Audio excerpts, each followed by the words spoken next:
अगर कोई ओबीसी को बीजेपी का एजेंट कहता है तो मुझे ऐसे हजारों लाखों एजेंट चाहिए जो गरीबों और मजलूमों पर हो रहे जुल्म के खिलाफ आवाज उठा सके। आज मैं इस मंच के माध्यम से मोदी जी और उनकी सरकार को कहना चाहती हूँ कि एमआईएम पार्टी का एक सांसद और एक कार्यकर्ता अपनी गर्दन कटा तो सकता है लेकिन झुका नहीं सकता। एक भारत की बेटी होने के नाते मैं ये संदेश इस सम्मेलन के द्वारा मोदी जी को पहुँचाना चाहती हूँ। जिनके हाथों से देश ना संभाला जाए, जिनके हाथों से देश ना संभाला जाए, ऐसे नेताओं को संसद से निकाला जाए। अपने देश को एक बात बतानी है मुझे, अपने देश को एक बात बतानी है मुझे कि आज तीनों में अब कोई साथ ना पाला जाए। चलती हवेली जनता छत पर देखा है, चलती हवेली जनता छत पर देखा है। हाँ मैंने भी गुजरात के बाद त्रिपुरा का मंजर देखा है। अगर खामोश रहती हूँ तो गैरत मार डालेगी, अगर खामोश रहती हूँ तो गैरत मार डालेगी। अगर सच बोल दूंगी तो हुकूमत मार डालेगी, अगर सच बोल दूंगी तो हुकूमत मार डालेगी। बहुत होशियार रहना है हमें हिंदू मुसलमानों को, बहुत होशियार रहना है हमें हिंदू मुसलमानों को, लड़ाकर आपस में वरना सियासत मार डालेगी।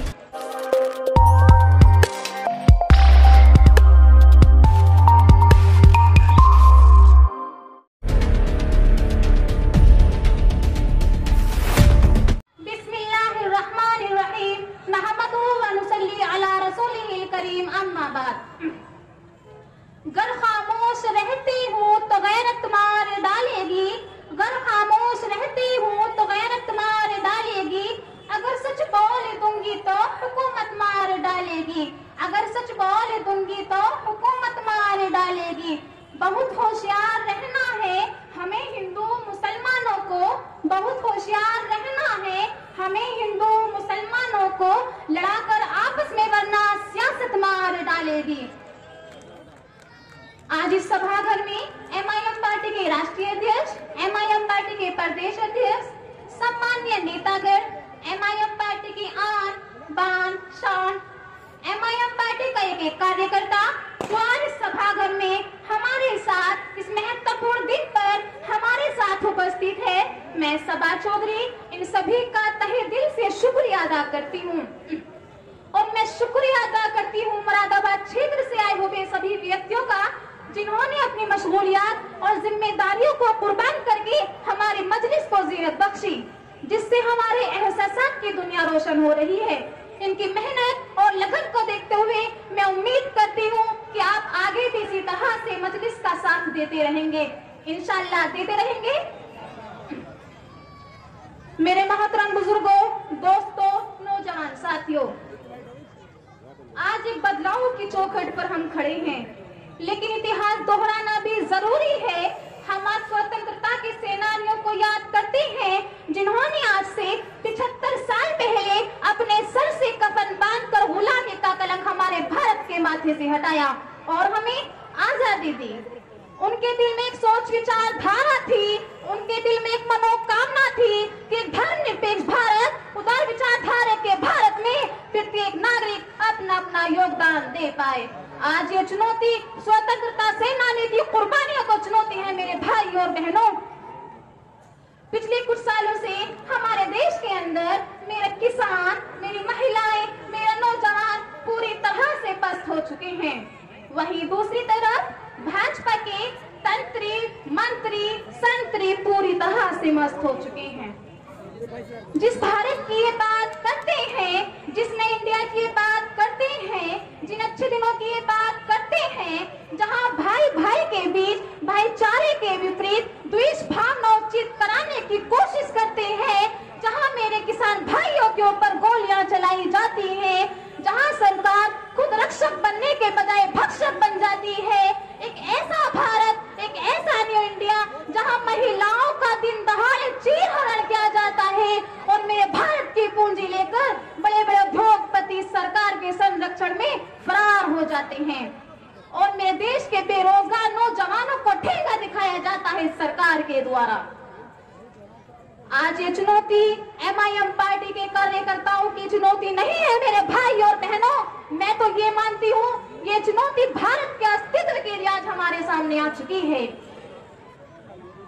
जो अच्छे दिनों का ढिंढोरा पीटते हैं, मैं उनसे कहना चाहती हूँ, हमने महंगाई वाली गर्मी भी देखी है, हमने दुखों वाली बरसात भी देखी है, हमने नोटबंदी वाली सर्दी भी देखी है, लेकिन अच्छे दिन नसीब नहीं हुए हमारी भारतीय जनता को।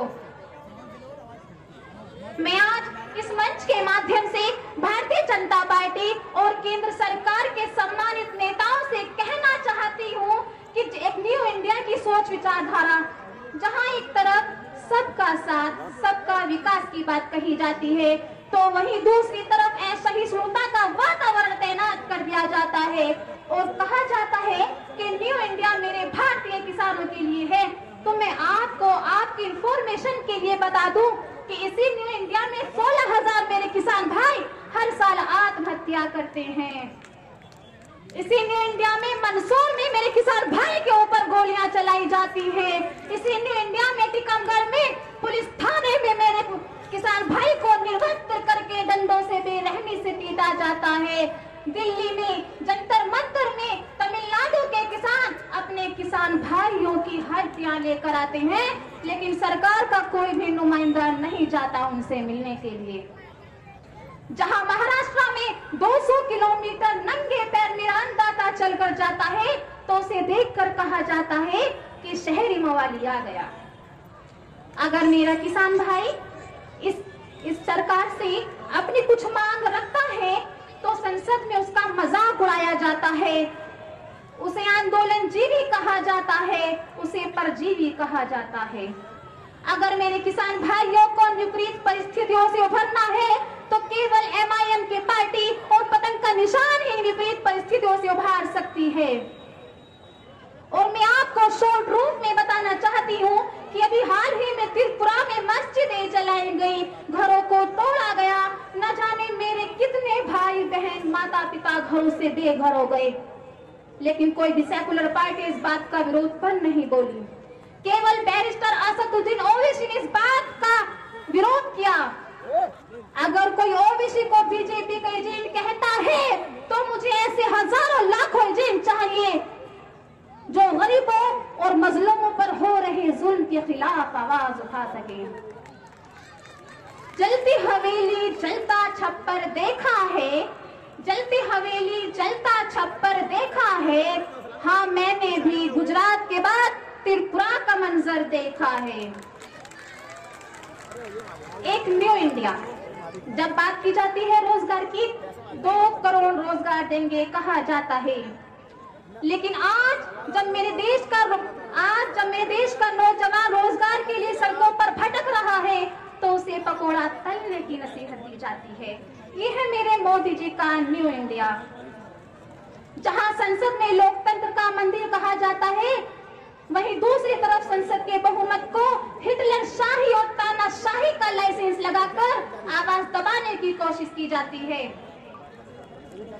अगर सरकार इसी तरह से जुल्म करती रही, तो जनता उनसे एक दिन हुकूमत करने का हक छीन लेगी। गरीबों का पालन पोषण करने के बजाय उनके मुंह से निवाला छीनने वालों के हाथों में अगर और दिन तक शासन रहा, तो वो दिन दूर नहीं जब जनता का प्रजातंत्र से विश्वास उठ जाएगा। आज मैं इस मंच के माध्यम से मोदी जी और उनकी सरकार को कहना चाहती हूँ कि MIM पार्टी का एक सांसद और एक कार्यकर्ता अपनी गर्दन कटा तो सकता है, लेकिन झुका नहीं सकता। एक भारत की बेटी होने के नाते मैं ये संदेश इस सम्मेलन के द्वारा मोदी जी को पहुंचाना चाहती हूँ। जिनके हाथों से देश ना संभाला जाए, जिनके हाथों से देश ना संभाला जाए, ऐसे नेताओं को संसद से निकाला जाए। अपने देश को एक बात बतानी है मुझे, अपने देश को एक बात बतानी है मुझे कि आस्तीनों में अब कोई सांप ना पाला जाए।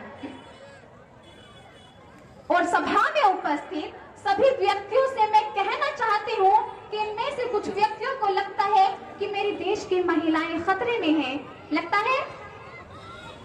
हैंड्स अप कीजिए। लगता है? ओके। किसी को लगता है कि मेरे देश का किसान खतरे में है, किसी को लगता है कि मेरे देश का नौजवान खतरे में है। मैं तो बस इतना कहना चाहती हूँ कि इस धर्म के चश्मे को जरा नीचे उतार कर देखिए, फिर आपको लगेगा कि ये तो पूरा ही हिंदुस्तान खतरे में है।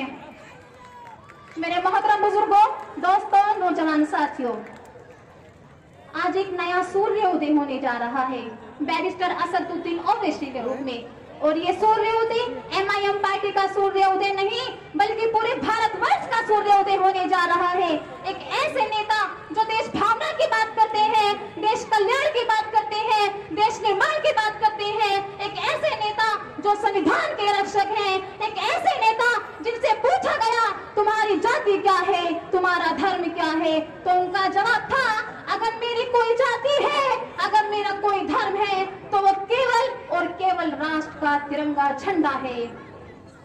Today that time has come, my brother and sister, that we have to fight this battle together.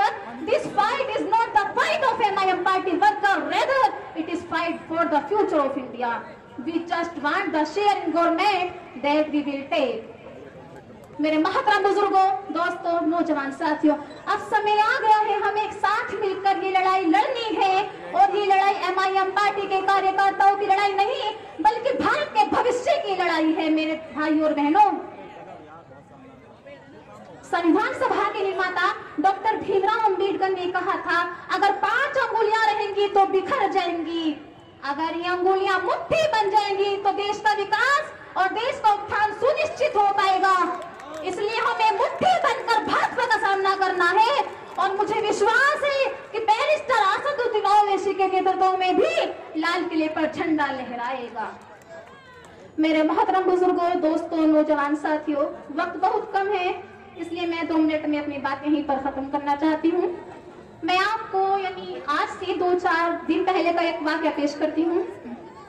मेरे करीबी रिश्तेदार हैं, उन्होंने मेरे से कहा कि आप MIM पार्टी का प्रचार करती हैं, यानी उनसे आपका लिंक है इस पार्टी से, इस पार्टी को छोड़िए और हमारी सपा पार्टी में चलिए। तुरंत मैंने बचपन में एक चैप्टर पढ़ा था मेजर ध्यानचंद जी, जो हॉकी के जादूगर हैं, मुझे वो फौरन याद आई। मैं आपके साथ शेयर करना चाहती हूँ, लिसन विद केयरफुली प्लीज। बात उन दिनों की है जब 1936 ईस्वी में जर्मनी में ओलंपिक हुआ था। तो हमारे हिंदुस्तान की तरफ से इस खेल को खेलने के लिए मेजर ध्यानचंद जी गए थे। उन्होंने अपने इस खेल की प्रतिभा से वह खेल जीता और अपने देश को गोल्ड मेडल लाने का कार्य किया।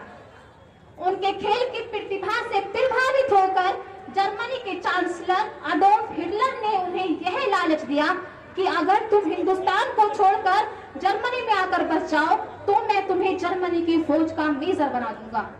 तो उन्होंने जवाब दिया, मैं जर्मनी की फौज का मेजर बनने के बजाय हिंदुस्तान की फौज का जाबाज सिपाही बनने में गर्व महसूस करूंगा। तो इसी तरह से उसी महाशय को मैंने जवाब दिया, यानी जो मेरे करीबी रिश्तेदार थे। मैंने कहा कि मैं दूसरी पार्टियों के हेलीकॉप्टर छोड़कर पतंग की डोर पकड़कर MIM पार्टी का प्रचार करने में गर्व महसूस करूंगी। और मैं MIM पार्टी की कार्यकर्ता हूँ। MIM पार्टी के कार्यकर्ता कभी बिकाऊ नहीं होते, और जो बिकाऊ होते हैं वो MIM पार्टी के कार्यकर्ता नहीं होते। एक शेर के साथ अपनी वाणी को यही विराम देना चाहती हूँ। आंधियों को जहां जिद है बिजलियां गिराने की, आंधियों को जहां जिद है बिजलियां गिराने की, हमें भी वही जिद है आशियां बनाने की। बैरिस्टर असदुद्दीन ओवैसी के हवाले से 2 लाइनर्स करती हूँ, लिसन विद केयरफुली। उसूलों पर जहां आ जाए टकराना जरूरी है, उसूलों पर जहां आ जाए टकराना जरूरी है, जिंदा है तो जिंदा नजर आना जरूरी है। जय हिंद, जय भारत, जय बैरिस्टर असदुद्दीन ओवैसी, जय MIM पार्टी, जय ऑल इंडिया। ओके।